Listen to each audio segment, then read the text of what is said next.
From Tally to Cali, It's time to wake up. Wake up! Wake up!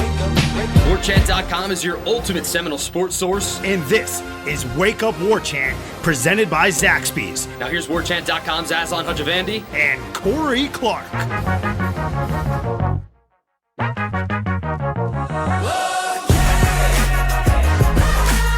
Wake up! Yeah, that's a better one. That's a much better one. Welcome to the program. It's Wake Up War Chant, presented by Zaxby's. I'm Aslan. Corey's here. We're in the Midtown offices.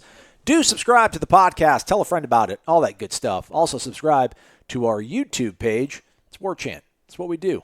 Corey, guess what, man? It's well, technically it's not my birthday. Since we're recording this, it's on a Sunday, afternoonish, evening-ish. But when people are consuming this podcast on Monday, it'll be my birthday. The big 3-0. You know what I'm doing for my birthday? What are you doing? Going to Zaxby's. Oh, You know what I'm doing? Do they come out at Zaxby's and do like happy birthday? Do they do? I wonder if they We'll do that. find out after You the need to go and program. do it, yeah. Because I'm going after this. I'm going back to Old Faithful. It's been a while since I've reacquainted myself with the chicken fingers. I've been going to the sandwiches of late, grilled chicken, the Sure. black and Cajun Sure. grilled chicken sandwich. I've been going to the Sensations, the sensational sandwich. But I'm just going to get a styrofoam box with chicken fingers, coleslaw, Texas toast, fries, Crinkle fries. and some Zax sauce. Okay, that Not sounds good. That's perfect. Not going to go for the tongue torch sauce. Not trying to punish myself on the birthday. I'm going to enjoy. I'm going to splurge. Yeah, man, absolutely. Happy birthday, by the way. Thanks, man. From everyone at Zaxby's to you. Appreciate that. you got it. Appreciate that. So, check out Zaxby's, everybody. It's indescribably good. I'll probably try to describe how good it was when we do the podcast tomorrow on Tuesday. We'll be doing this every single day this week, I assume. Trying to line up some interviews as well. I think we're going to try to get somebody from Boise, not this week, but the following week to talk about. Just a random person? Yeah, just some guy from Boise. Maybe even a woman from Boise. It doesn't matter, yeah. Yeah. Someone might even, be from Boise, but just is in Boise at that day. Call like an elementary school in Boise and just ask to speak to like the assistant principal. Okay. I feel like he'd be or she would be dialed into what's going on in that city. Patch them right in. Yep. So we're coming off the heels of Media Day on Sunday. Also Fan Day. Hope that went well for everybody who was able to attend. Had some autographs of the collection. I think there was golly. At this point, who haven't we been able to speak to that's a scholarship player that's not a true not a freshman freshman? that's off limits? I mean, think, good gosh, we've been speaking to everybody. I think Cyrus Fagan. I don't remember if we got him or not, but he might be the only one out of the two deep that isn't a freshman that we haven't talked to. Yeah. Yeah, we had 18 players like on that. Sunday. We got Marvin and Tamorrion really for the first time, so I think that puts us up to 38 players that we've talked to since practice opened. Plus, we got all the coaches, except for Ron Dugans, who wasn't there. He's dealing with a family matter.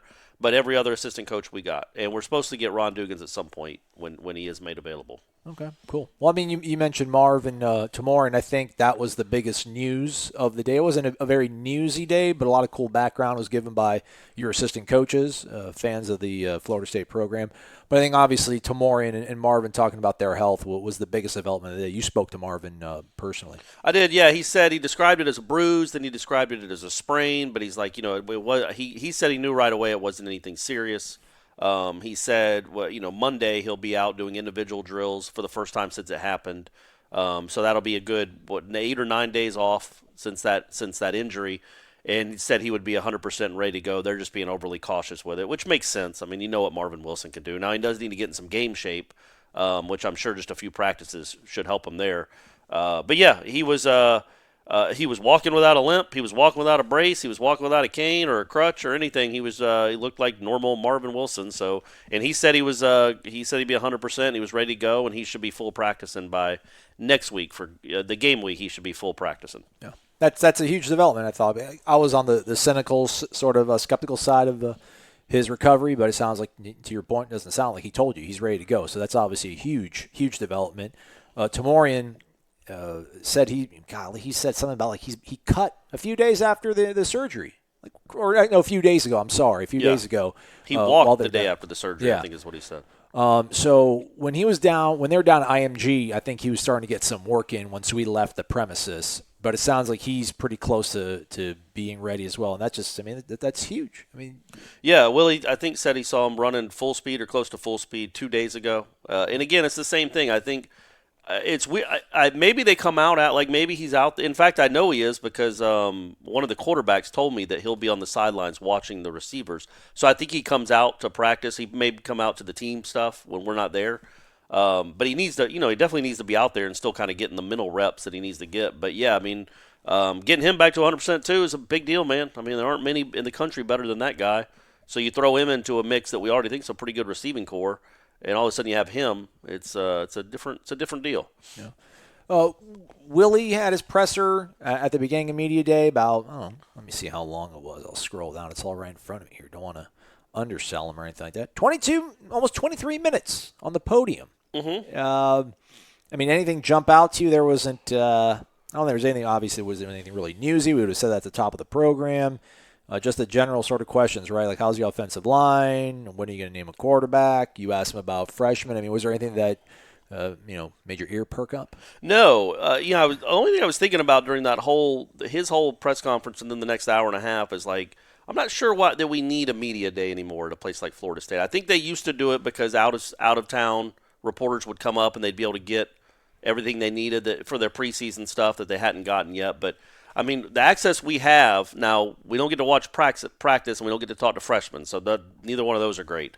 But everything else is top notch as far as access. We get essentially every player we want or don't want. They're still going to be there. We get Willie 2 or 3 times a week, so there's not really a lot of stuff to ask him that we haven't already asked him. Like people asking him, in a setting like that, it's like all the questions are about. They're more broad, they're general, they're macro about what this season compared to last season, and so you feel weird asking just an injury question that's so specific to the now when everybody's asking what have you learned in the last year? But it's there was nothing really to glean from that, except I think. What the Briles question that Gene asked about how it's going to work on game day, he said that he will, and I think the question's a fair one. Like if y'all are going so fast that you call a play every 10 or 11 seconds, how is Willie going to interject before a play is called and say, hey, why don't we run this? And I think the answer is he doesn't. He'll interject in between series or in between possessions. He'll be like, hey, next time we get the ball, if we get that kind of look again, let's do this. Or how about we do this? Or let's get the ball to 15. Something like that, you know what I mean? I thought that was interesting. And then I did ask him who he thought absolutely out of the true freshmen would not redshirt. And he essentially listed the whole freshman class after that. Every defender they signed. But I think it's telling that the first 2 guys he mentioned were Travis J. and Akeem Dent.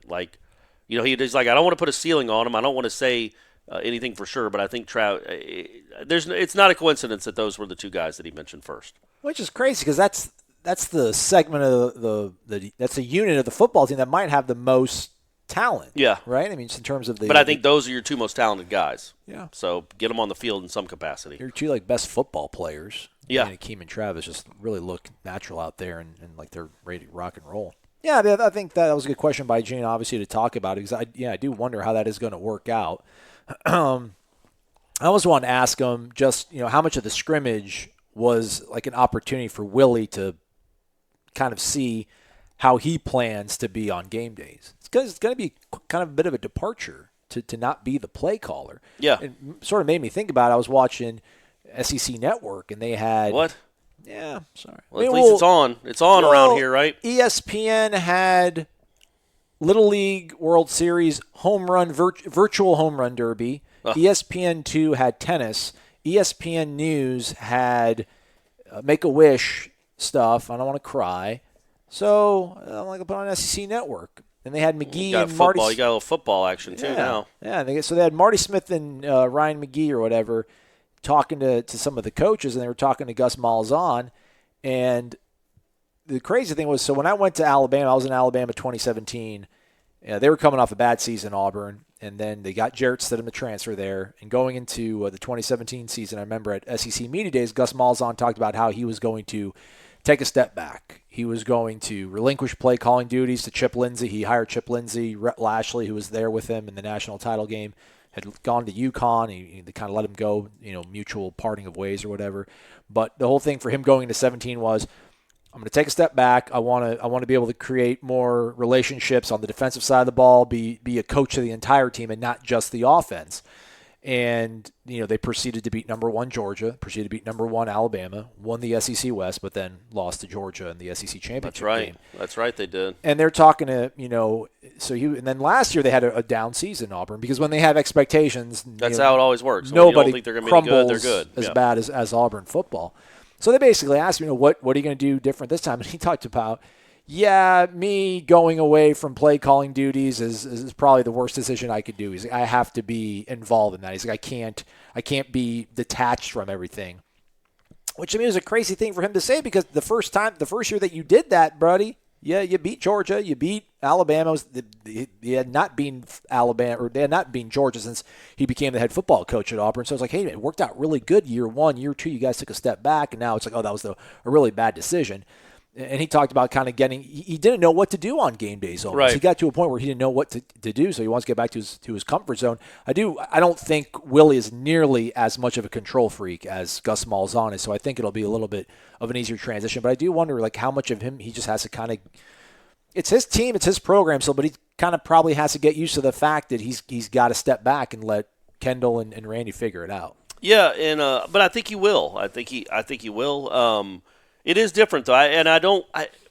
Malzahn, he seems more like I don't know, man. Just talking to Willie Taggart, being around Willie Taggart, he's more of a football dude to me. Like a guy that grew up in the sport, played both sides of the ball.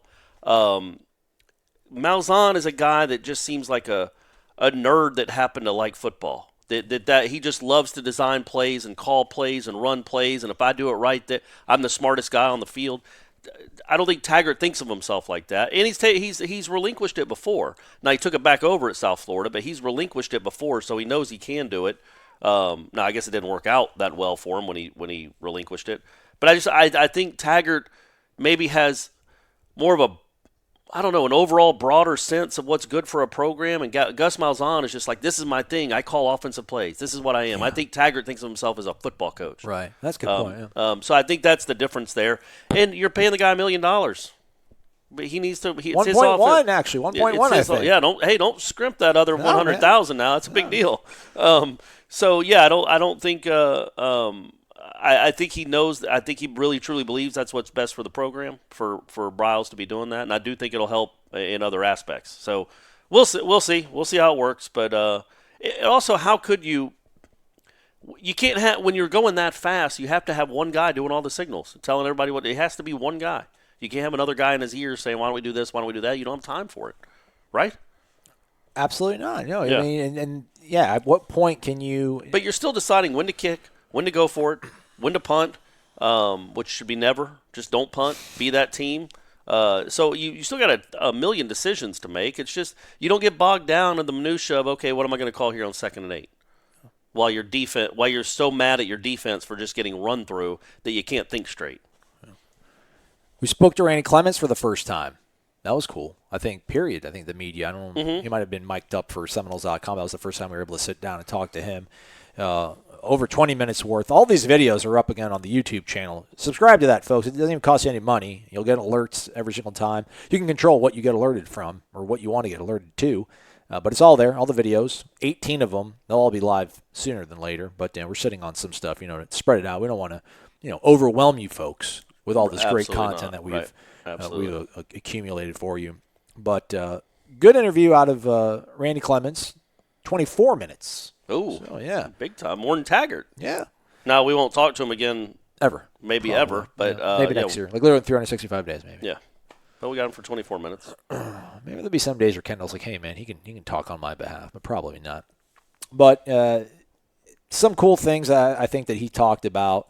Just he's a very no-nonsense guy, but not in a gruff sort of combative, hostile witness sort of way. Just he's a football. He's just kind of like straight out of Central Casting. Straight out of Texas. Yeah, that too. I mean, I think he said that he had never lived outside of Texas for more than 1 year. I think maybe the job he took is somewhere in Louisiana. And he said that wasn't even a full year. Yeah. Yeah. So Texas forever, man. Yeah, he's Texas through and through. He's got a lot of Texas pumping through through the veins. Yeah. So he said that when he looked at this team, or not that. Let me go to this point, this part of it. Basically, he said that there's talent on this team on the offensive line position. Like, he has talented guys, and not only are they talented guys, they're guys who want to come in and work every single day and listen to what he has to say. I don't know where you stand on the offensive line. I'll talk a little bit more about what he said because I was able to kind of go through and listen to a lot of it. But I don't know.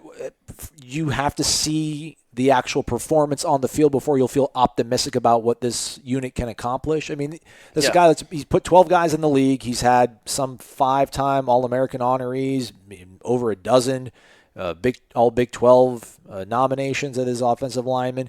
I mean, a guy that's no nonsense that says, listen, we have the talent there. We got the right attitude. He's like, I'm a coach. That's my title. I'm supposed to go coach these guys up, and that's what I've been doing. Is it still cautious optimism for you? Are you ever going to take the qualifier off that? No, not until I see it. Not until I see improvement. It's cautiously optimistic, right? I mean, I think that's fair. We've been it's just been too bad the last 2 years, and the two guys that preceded him both had a ton of All-Americans that they had coached and a ton of awards and honors and everything, and then they still produced those two offensive lines. So let's see it. Let's see how it gets better. I think it will be better, but I'm not convinced yet. Yeah. Well, I mean, I think a lot of people are starting to open their hearts to it, though. Corey. I thought the most interesting thing, and I wasn't there for long because I was floating around. Man, our guy out here was just talking to everybody, man. Trying just snapping necks, cashing checks, talking to folks. Is that I don't know? To me, it was kind of cool that he goes into the weight room with the offensive line when it's the offensive line's turn in the weight room, which is every day apparently. He's in there with them. And I just think, and I talked to Mark Snyder about that, and I'm like, is that? Yeah, I said, you've been around football all your life. Is that normal? He goes, oh no. He goes, he does that? And I go, yeah. He goes, wow, that's a really good thing. That's really smart to do. He goes, because that position group more than any other needs chemistry, and it needs to be built, and it needs to have a bond. And when your coach is in there working with you, not going to his office to watch film while you're sweating for an hour and a half, that's a really big deal. And he goes, because the coach really that all these guys get the closest to typically is the strength coach. That's the guy they spend the most time with. Well, that can't be the case with the offensive linemen because they're with their coach for practice, and then they're also with him in the weight room. And he said Clements said that's the biggest thing he wanted to change is they had to get stronger, and he was going to make sure they got stronger, even if it means him doing some of the workouts with them. Yeah. So I think that's a big deal. And also I think you don't not that they would goof off necessarily, but you're going to take whatever you're doing more seriously when the guy that controls playing time is watching you. Absolutely. So maybe they're making more gains in the weight room than they normally did. Well, who's gotten stronger was Jauan Williams. We spoke to him on Friday. Just how surprised were you with some of the revelations that he had for us in terms of what he dealt with last year and what he's shaping up to this year? And I think in hindsight, maybe everybody was a little unfair with him. He just wasn't healthy. Certainly he missed the entire spring with a shoulder injury. And he said he wasn't really fully cleared until the week before practice started, and he hadn't been able to lift at all. So he was weak. He was a weak college offensive lineman, and that's not a good combination. That's not good when you're a left tackle. It's not a good period. He said through the whole time he was rehabbing, he couldn't lift, so he couldn't even lift 225. I don't know if it meant he tried and couldn't do it, or they wouldn't allow him to even try. So anyway, you had a guy last year that hadn't lifted 225. And now you've got the same guy this year's throwing up 415. Again, we'll see how it translates on the field, but it certainly helps to be stronger at that position. And he said, now when I get my hands on someone, I feel like I could lock him up. He couldn't do that because his shoulder would still give out occasionally. He still didn't feel confident with it, and he wasn't strong enough. He said that's why they moved him to the right side because they knew his right arm was strong. His left arm wasn't strong enough to hold guys coming off the edge. Jeez. So it was a bad deal, man. And he was their best option. Yeah, and they still threw him out there. Yeah, because he was their best option, which tells you what had happened in the previous few years. So, yeah, with him, with strength comes confidence. Brady Scott talked about Jauan and said he's playing with a lot more confidence and he is a lot stronger and you can notice it. So that's good. Right. Gruff guy, Randy Clements, but I thought he had a lot of effusive praise when it came to talking about Jauan Williams yesterday. Jauan's been outstanding. He's had a great attitude, he's gone out there. He hasn't missed. I don't know if he's missed a snap hardly at all since we've been going in fall camp. So he's been one of our tougher guys, our more durable guys, and he's eager to prove himself. I mean, he really is. He's a talented kid that has a high ceiling. He looked like he could play to me, when I first watched him. And, he's a big guy that's can move his feet, really athletic, and he plays hard. And, so if you got a guy like that, it's on you to coach him. I mean, I think there's a sort of not preconceived notion because people actually watch him play, but I think Jauan developed some sort of reputation amongst the fan base of being a guy that soft, maybe not hungry, maybe doesn't have his head into it. To hear Randy Clements talk about, say words like durability, good feet, looks like he can play. I don't know. That just really makes you kind of look at Jauan Williams in a whole different light, especially in light of what you talked about when you did your story on him Friday about just how much he's transformed his body. Yeah, I think he said he started last season too at like 272 or 274. I don't know. That sounds crazy. That's crazy. Yeah. And then now he's 315. So no matter what the actual number is, the fact that he's bigger and stronger can only help. And then just get some confidence. Have a good first game or a decent first game where you don't grade out at 11 and you get some seriously, like grade out at 53. Yeah. Get some confidence in yourself. Have some good plays on film that you can watch and see, as opposed to everybody just blitzing past you or through you like happened last year. And I think that just it feeds itself. You get a little more confidence, you start playing better. Hey, let's take a quick break. We'll be right back after this. It's Wake Up War Chant presented by Zaxby's. Second half of the show is brought to you by Birch Orthodontics. For nearly 20 years, Birch Orthodontics has been providing world-class orthodontic care right here in Tallahassee. And they've been doing it with the kind of down-home customer service that keeps all of their clients smiling.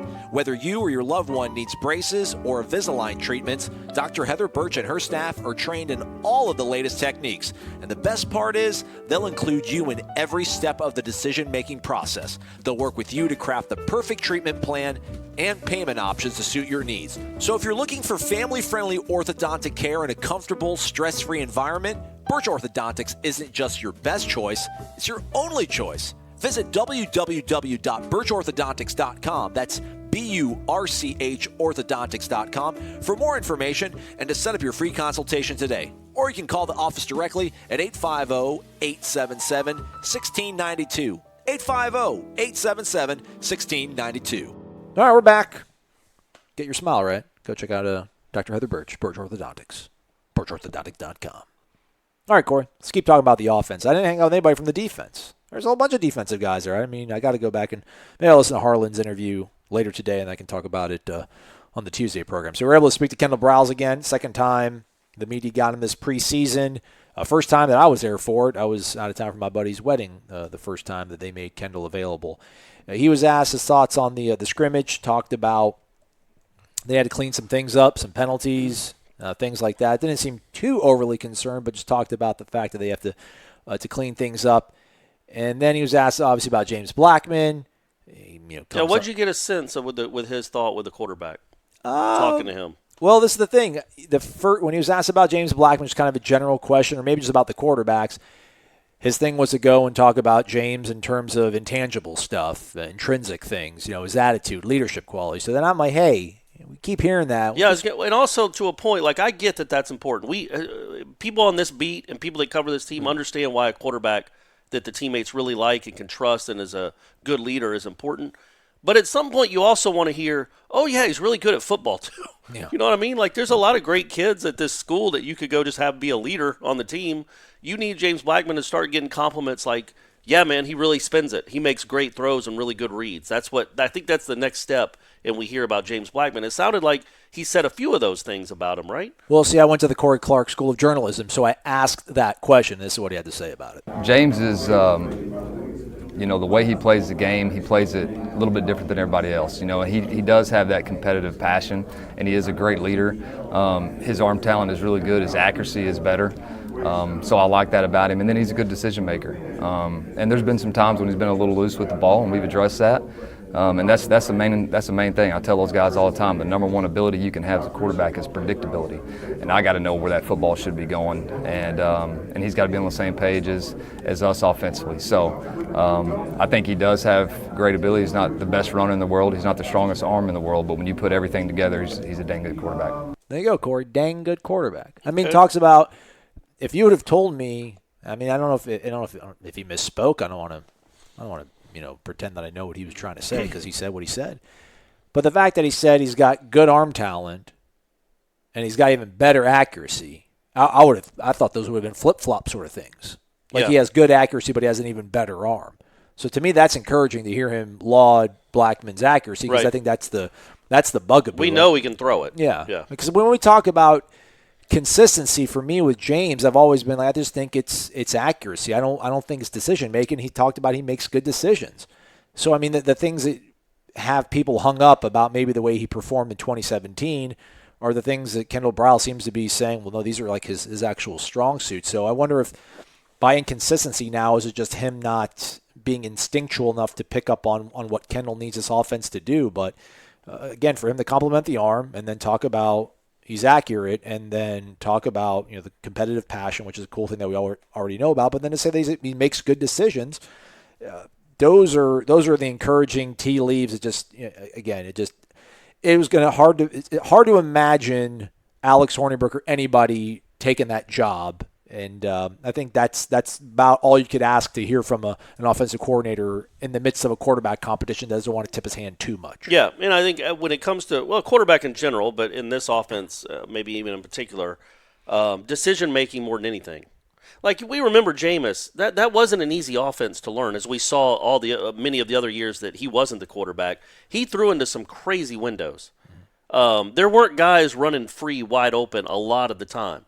In this offense, it's designed to confuse and to get you off balance and to get you on your toes and to have you tired. And you should have guys running free. You just have to see them. So if you can see the field, make the decisions, and don't throw it 20 feet over their head, those are the two things that you really need out of a quarterback. That said, that's why I think Hornibrook isn't completely out of the running. I would be surprised, again, maybe even very surprised if he won the job. Downgrade. But I mean, that's right. People just recoiled listening to that. Holy, very surprised. What in the world's happening? Just because the arm strength just is not there at all. But if he has a sense of this thing and gets it to the guys where they can get it out in space and makes the right decision every time, meanwhile James is thrown into traffic way too much, yeah, man, you got to go with the guy that doesn't turn the ball over, that makes the simple play, because I believe Kendall Briles thinks this is foolproof as far as a QB. If you get a QB that just knows what they're doing, you don't have to be an NFL player to run this thing and put up 50 points. You don't, because they didn't have a ton of NFL quarterbacks there, and they still put up 40 and 50 points all the time because they made the right decisions in the run game and in the passing game. Yeah. Well, Jared Stidham was there for a little bit. He's in the pros. Robert Griffin III, Seth Russell, I think, maybe. Yeah, but those aren't. Bryce Petty got a cup of coffee. You're not thinking of those guys like, wow, they were generational talents. Luck, right. Yeah, right. Yeah, I mean, I think it's always been James Blackman's job to lose. It was kind of interesting. I thought he mentioned the whole running aspect. Like, he's not the best runner in the world, but I think he's going to surprise us doing that. I think he will. I think. Because he's a tough enough kid. I think he'll embrace that aspect of the offense and realize that can open things up, and it will be there for him, and he's fearless. I think DeAndre Francois is a tough guy, but I'm sure part of him didn't want to get his nose dirty at times last year just because what he went through with a knee injury in the past and then just getting beat up in general. When he drops back in the pocket, he's like, listen, man, I take enough beating when I drop back to throw the ball. I don't want to get beat up when I'm having to carry the ball. But I think James Blackman's probably more open to doing that because he's just sold out for the team, man. He just wants to be that guy and do all those sort of things. So, and I think the fans want to embrace that kid too. Yeah, I think it's been a while since they could really embrace a quarterback. And he was there. I know he was the quarterback 2 years ago, but he was a true freshman. Nobody knew him. Well, we couldn't talk to him. So nobody really knew him at all. Now they kind of know him, and he'd be a good face for this program, I think. Yeah, and Kendall talked about just, how much that kid's gone through being here. Just he's like, he talked about him being an 18-year-old skinny quarterback just getting beat up, and said it twice. Like, yeah, he got beat up. So I think it'd be really cool to see James kind of finally take the reins and do something with it. # do something. Kendall also talked about the best ability of the quarterback is predictability. He wants to know what that quarterback is thinking. They need to be on the same page with things. But then he talked about that James does play a little loose with the ball, which is something that we've talked about, and that the quarterback needs to be somebody that can get in the car, turn the engine on, put the seatbelt on, and drive in a straight line, and that's going to be the quarterback that'll give them the best sort of opportunity. Which I don't know. I don't know if that's like trying to have both things when you talk about him being loose with the ball and you want somebody who can just do the simple things right. So maybe that's the door open for Hornibrook. But the thing with Hornibrook, again, that we just can't assume that guy is the best decision maker because look at his numbers. He threw a bunch of picks at Wisconsin that doesn't even throw the ball a lot. So that's why I wonder if everything being equal, if he was just this great, if he was like a Danny Werfel that always seemed to make the right decision. I'm sure he saw a lot of 8-man looks. Yeah, man, he had a bunch of one-on-one. Yeah. It was all play action. It was all designed to make easy throws in that offense, typically. They were never really behind. They were always trying to establish the run. He wasn't asked to do a whole lot, so to still throw interceptions like that is pretty concerning. Just me. But by the way, while you're thinking of something else to talk about, Ira and I. This is a good thing about when we're here together in the same place. Looking down at a sheet of paper. So Ira and I spoke at the Extra Point Club on Friday. Do you know what that is? No. It's an organization that Ann Bowden, Bobby's wife, started. They just had their 40th anniversary. God bless. It's I don't know, I was going to say a collection of women. That's a weird way to phrase it. A group of women, professionals, people that have been in the city for a while. They get together, I think, once a month. They talk Florida State sports and Florida State football. And so the reason I brought that up, and I cannot remember her name, but we took questions afterwards. Doris. No. Ethel. No. Hey, man. Hey, don't take shots. We took questions afterwards, and she raised her hand. Everybody, we had a bunch of questions. It was awesome, but she said, "I just wanted to let everybody know that they should listen to Wake Up War Chant. I listen to you every morning, and it's awesome. And I just want everybody, you got to listen to him on Wake Up War Chant." And I'm like, "Well, that's awesome. Do you have a question?" And she didn't. She literally just raised her hand to tell everybody in the group that she liked me on Wake Up War Chant, and everybody should listen. What about me? She anything about me? No, man. No, not at all. Okay. I'm not sure she knows that I even have a partner on this show. It's the Corey Clark Hour, essentially. It's like the Jeff Cameron Show, although Tom Lang talks a lot too. It's the Corey Clark Show. So we also, speaking of Jeff Cameron, he asked Kendall about the amount of wide receivers he wants to be able to run out there because he does go tempo. Kendall did mention, he's like, listen, we're probably going to do a lot of substitutions during drives. Like, whoever goes out there to start a drive is probably going to finish out the drive, whether it's a touchdown, a turnover, or a punt or what have you, or all the plethora of options. Field goal, there's a field goal, you could do that. Yeah, let's go through all of them. So he says he wants 7 bona fide wide receivers.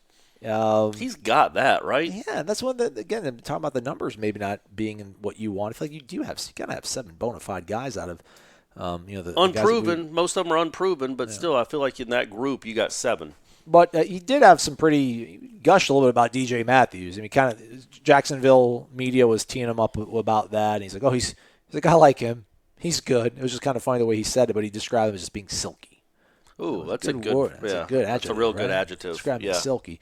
Basically, talked about he loves former quarterbacks because he's a quarterback himself, but just basically because you've had so much responsibility on your plate as a quarterback, even at the high school level, that when you're playing a different position at college, like you realize what everyone else has to do. You get a bigger, broader picture of it. So we don't like Anquan, like Peter Warwick, some of the greats, and they were quarterbacks, and I do think there's something to that. No, Yeah, you've been coming over to the Keyshawn Helton thing. I think you should stand firm in your conviction that DJ's the dude in the slot. So, I mean, if they're as good as we think they can be, those 2 guys in particular, that's again that you're looking. I think at like 2 guys that could have 40 to 50 catches.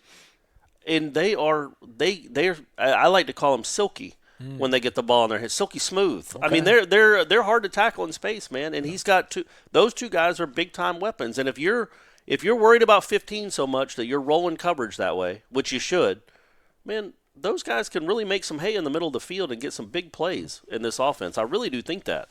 I mean, I asked especially the way with Kendall talking about it. Kendall's coached a bunch of wide receivers, a bunch of good ones. Yeah. So for him to talk so glowingly about DJ Matthews makes you think, okay, he was pretty good last year.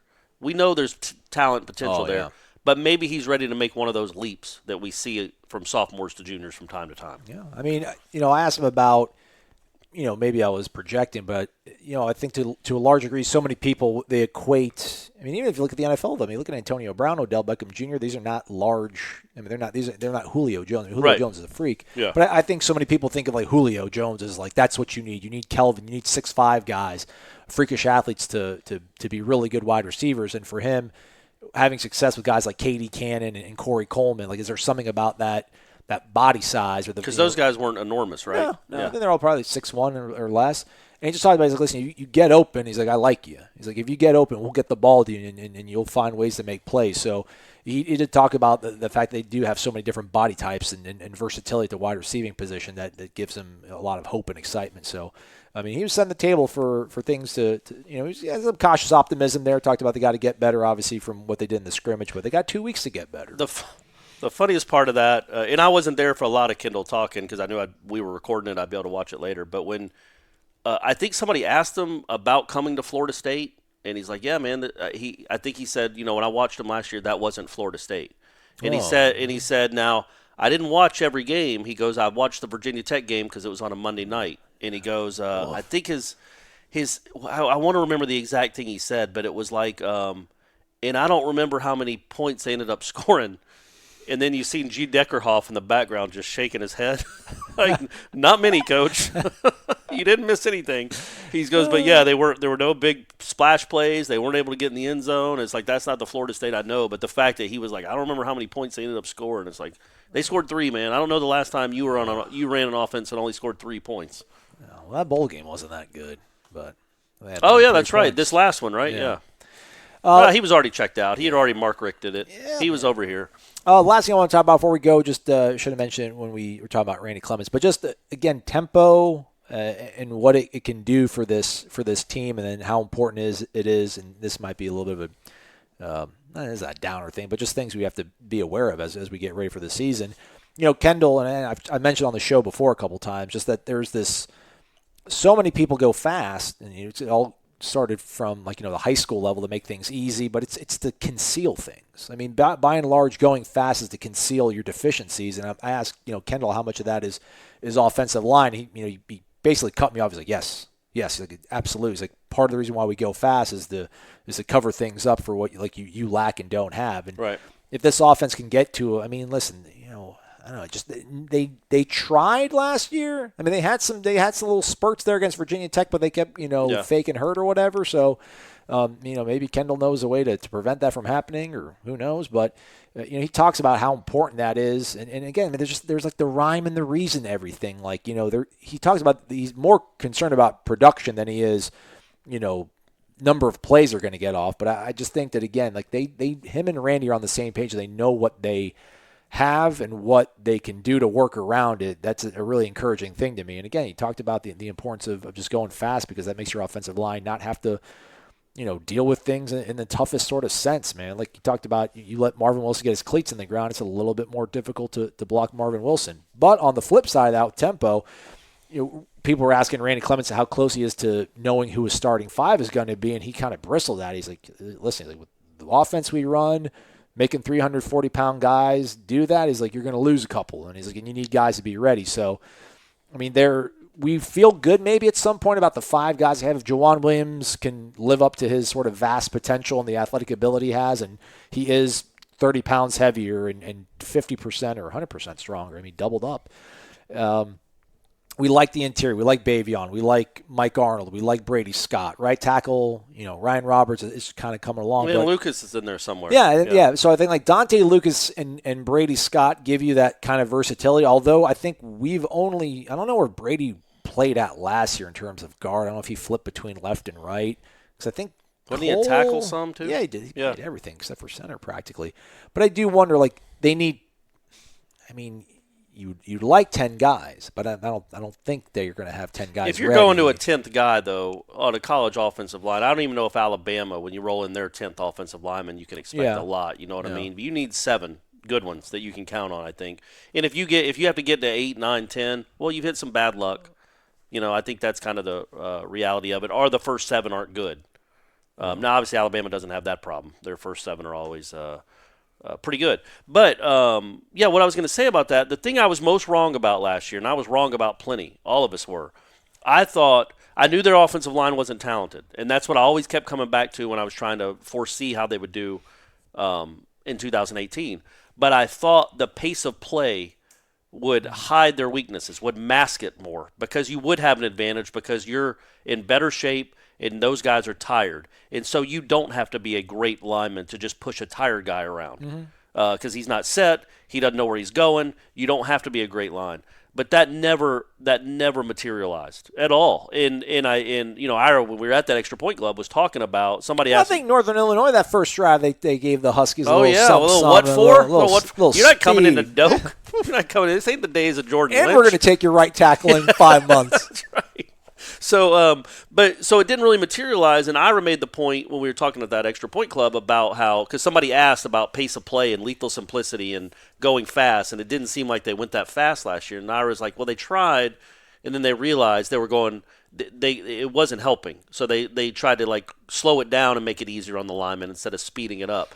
Clements, but I think a lot of that is Greg Fry had never really coached that. He coached at Michigan and Indiana. They weren't.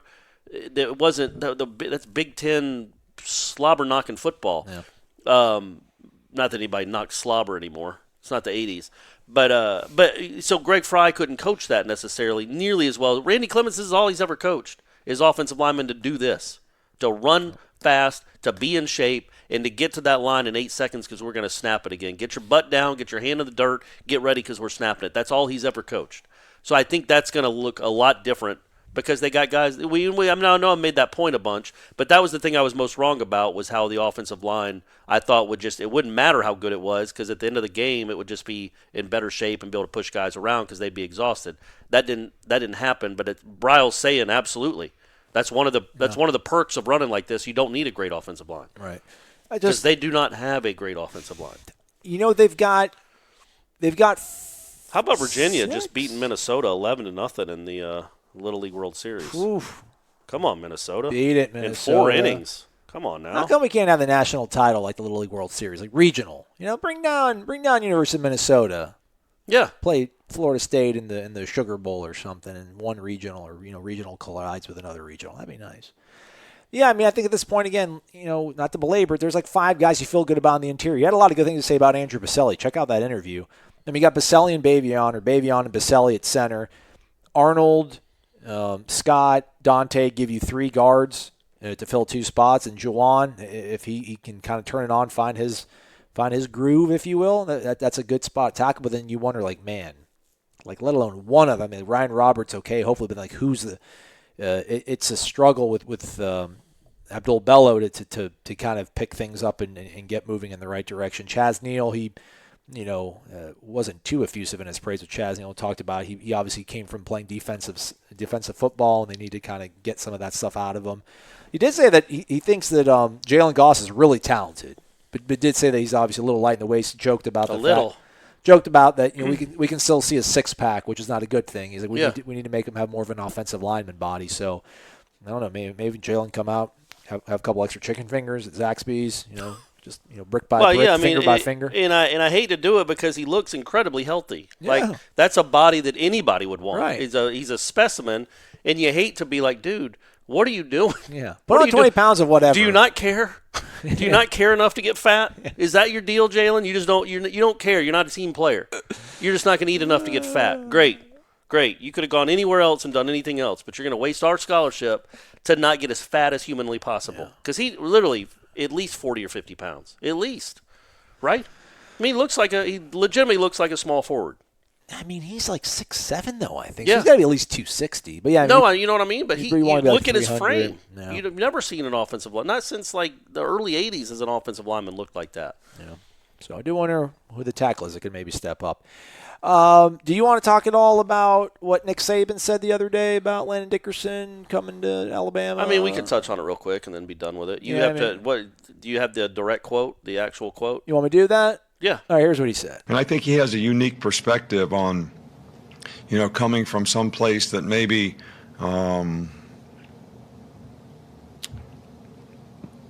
the players didn't have it quite as good as they have it around here. And I hope our players really understand, what they have, the opportunities that they have, and that their focus is really in the right place, which is on our team being good. I think sometimes, players don't realize, they get a little self-absorbed and they think about how things affect them.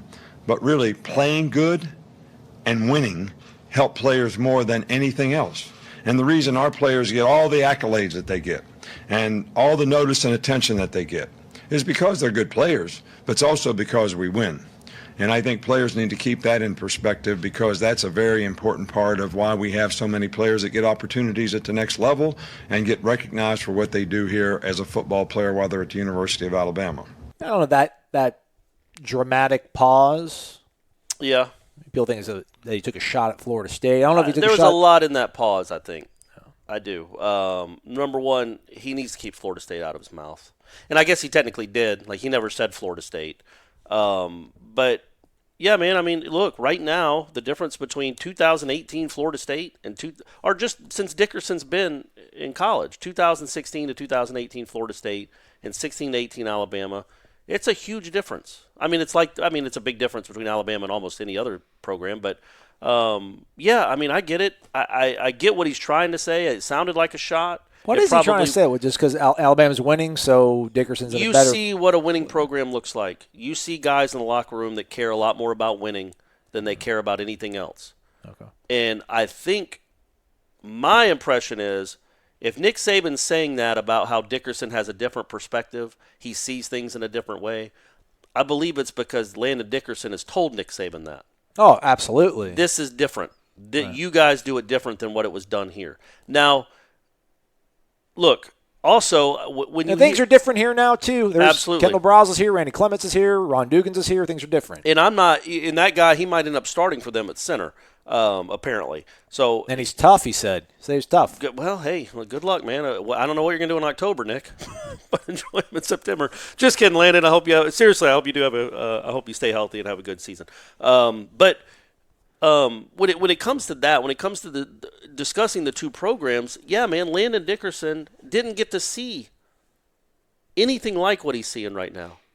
He wasn't in a locker room that was completely all in, and he was in a locker room that had a new coach. The guys last year didn't have a ton of trust in their head coach. The guys in Alabama's locker room, they know they're playing for the Messiah. Like, they all trust that dude, even if he's a complete A-word to him. He's a maniac. They know that he knows what they're doing. They completely trust him. And I just think maybe in Alabama, I was trying to compare it to like Florida State in 2012 to 2014. I don't think it was quite the same. I don't know why. Like that 3-year pocket at Florida State, I don't know if that's what Alabama is now. Do you know what I'm saying? Like They're probably better. Yeah. No, I mean as far as the way they all just cared about winning. I know, yeah. On that, and you're bought in. I mean, you're in Alabama, man. Yeah. You know that you're playing in the best program in the country, or one of them and Clemson. And you know that if you don't play well, a freshman's going to take your job, and you got to be about team because he won't play you if you're not. I don't know. All that stuff. I think that maybe Landon, in 2017 he had a coach just bounce. Guy that recruited him just bounced. And then in 2018 was a new coach that he didn't seem to want to get to know, I guess. He did the hokey pokey with the transfer portal. So he wasn't bought in at all. But my overall point is, yeah, obviously we all know Alabama's different. And Landon Dickerson didn't experience a lot of winning at Florida State. But also if Landon Dickerson's telling Nick Saban that kind of stuff, how unhappy he was here and how different it was here, it's probably a good thing that he's not here anymore. You got to get that out of the locker room. You know what I mean? Now that's not to excuse whatever he went through. But if you have a guy that doesn't want to be here, don't be here. Because that stuff, I'm just telling you, man, it sticks to you. That negativity, the person that's always unhappy, it's so contagious. So get him out of the locker room. How come you're always happy, though? We're hanging out for like an hour a day. You're still happy, despite me always being, Well, yeah, I don't know, man. It takes a lot. And it's mostly a facade. I'm kind of dead inside, honestly. All right, we'll be back on Tuesday to do another edition of Wake Up War Chant. But wanted to say Derwin James. Bummer, man. Yeah. That's a real bummer. He's out for 3 months? 3 months, yeah, with a stress fracture. And they said he might come back by December, but it's like at that point, second year, shut him down. Yeah. Unless you're 11-2, shut him down because you don't want him to re-injure that thing. That's a bummer though, man. I hope he doesn't. I mean, that's what is that? 2 out of 3 years he's had, or 2 out of 4 years.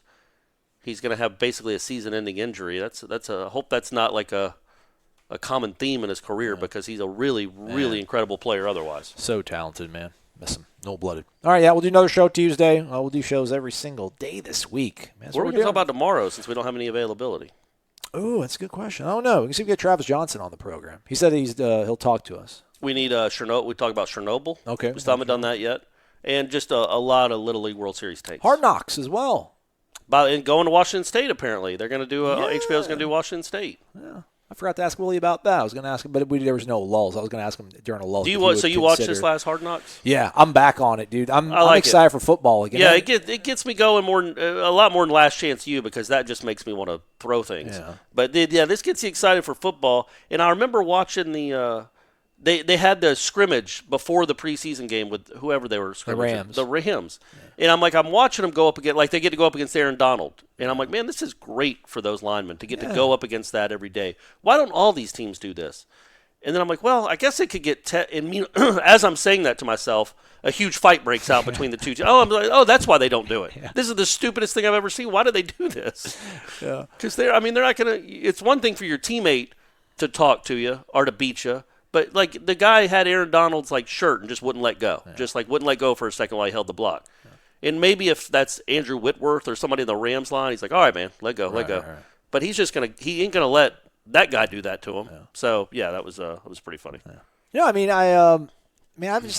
fallen out of love with the NFL in recent years, and not because of anything else that's been floated out there for reasons why people aren't into football as much, but – I think Hard Knocks to me, it's all about your coach. You have to have a pretty cool, charismatic coach. I liked it, obviously with Herm and the Chiefs and Rex with the Jets. Like Dirk Cutter. Yeah, Dirk Cutter, was man. Great Bill O'Brien, Mike Smith. Really just boring guys. Just whatever. Oh, Gruden's made for it. Gruden is made for Hard Knocks. Fantastic. He's awesome. And they got some good angles going with, Derek Carr and some of the rookies and things like that. So it's been good, man. It's good, man. Good, man. Also watch Mindhunter on Netflix. Good show. Do it. Okay, cool. All right, folks. We'll be back tomorrow. Have a good one. Unlike fanny packs, bowl cuts, and troll dolls, the sensation is back, only at Zaxby's. The Sensation Salad and the new Sensation Filet Sandwich features hand-breaded chicken, Asian slaw, wonton strips, and citrus vinaigrette, and both are served with an egg roll. The Sensation Salad and the new Sensation Filet Sandwich meal, for a limited time, only at Zaxby's. And skip the line when you order ahead on the Zaxby's app or on Zaxby's.com.